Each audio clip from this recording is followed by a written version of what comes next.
സങ്കീർത്തനങ്ങൾ അധ്യായം 37. നീതിമാനും ദുഷ്ടനും.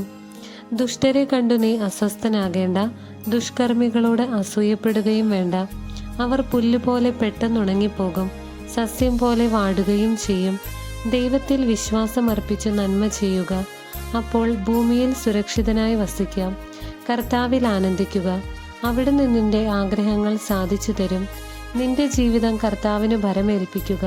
കർത്താവിൽ വിശ്വാസമർപ്പിക്കുക, അവിടുന്ന് നോക്കിക്കൊള്ളും. അവിടുന്ന് പ്രകാശം പോലെ നിനക്ക് നീതി നടത്തി തരും, മധ്യാഹ്നം പോലെ നിന്റെ അവകാശവും. കർത്താവിൻ്റെ മുൻപിൽ സ്വസ്ഥനായിരിക്കുക, ക്ഷമാപൂർവം അവിടുത്തെ കാത്തിരിക്കുക.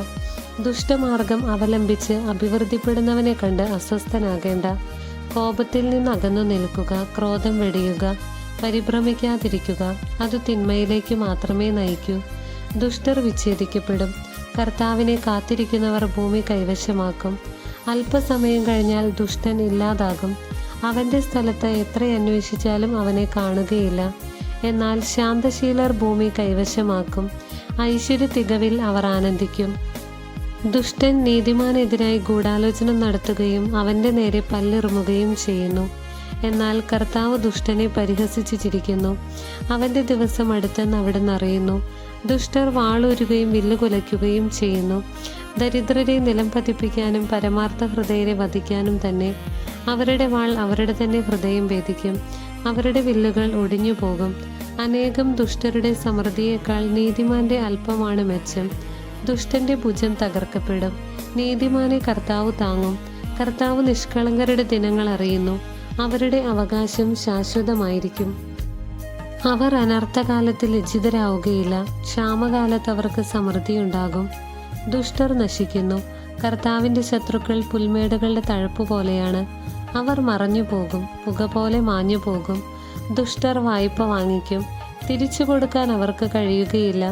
എന്നാൽ നീതിമാൻ ഉദാരമായി ദാനം ചെയ്യുന്നു. കർത്താവിനാൽ അനുഗ്രഹീതർ ഭൂമി കൈവശമാക്കും, അവിടുത്തെ ശാപമേറ്റവർ വിച്ഛേദിക്കപ്പെടും. മനുഷ്യന്റെ പാദങ്ങളെ നയിക്കുന്നത് കർത്താവാണ്, തനിക്ക് പ്രീതികരമായി ചരിക്കുന്നവനെ അവിടുന്ന് സുസ്ഥിരനാക്കും. അവൻ വീണേക്കാം, എന്നാൽ അത് മാരകമായിരിക്കുകയില്ല. കർത്താവ് അവൻ്റെ കയ്യിൽ പിടിച്ചിട്ടുണ്ട്. ഞാൻ ചെറുപ്പമായിരുന്നു, ഇപ്പോൾ വൃദ്ധനായി. നീതിമാൻ പരിത്യജിക്കപ്പെടുന്നതോ അവൻ്റെ മക്കൾ ഭിക്ഷയാചിക്കുന്നതോ ഞാൻ ഇന്നോളം കണ്ടിട്ടില്ല. അവൻ എപ്പോഴും ഉദാരമായി ദാനം ചെയ്യുകയും വായ്പ കൊടുക്കുകയും ചെയ്യുന്നു. അവൻ്റെ സന്തതി അനുഗ്രഹത്തിന് കാരണമാകും. തിന്മയിൽ നിന്നകന്ന് നന്മ ചെയ്യുക, എന്നാൽ നിനക്ക് സ്ഥിര പ്രതിഷ്ഠ ലഭിക്കും. കർത്താവ് നീതിയെ സ്നേഹിക്കുന്നു, അവിടുന്ന് തൻ്റെ വിശുദ്ധരെ പരിത്യജിക്കുകയില്ല. നീതിമാന്മാർ എന്നേക്കും പരിപാലിക്കപ്പെടും, എന്നാൽ ദുഷ്ടരുടെ സന്തതി വിച്ഛേദിക്കപ്പെടും. നീതിമാന്മാർ ഭൂമി കൈവശമാക്കും, അതിൽ നിത്യം വസിക്കുകയും ചെയ്യും. നീതിമാന്റെ അധരങ്ങൾ ജ്ഞാനം സംസാരിക്കുന്നു, അവൻ്റെ നാവിൽ നിന്ന് നീതി ഉതിരുന്നു.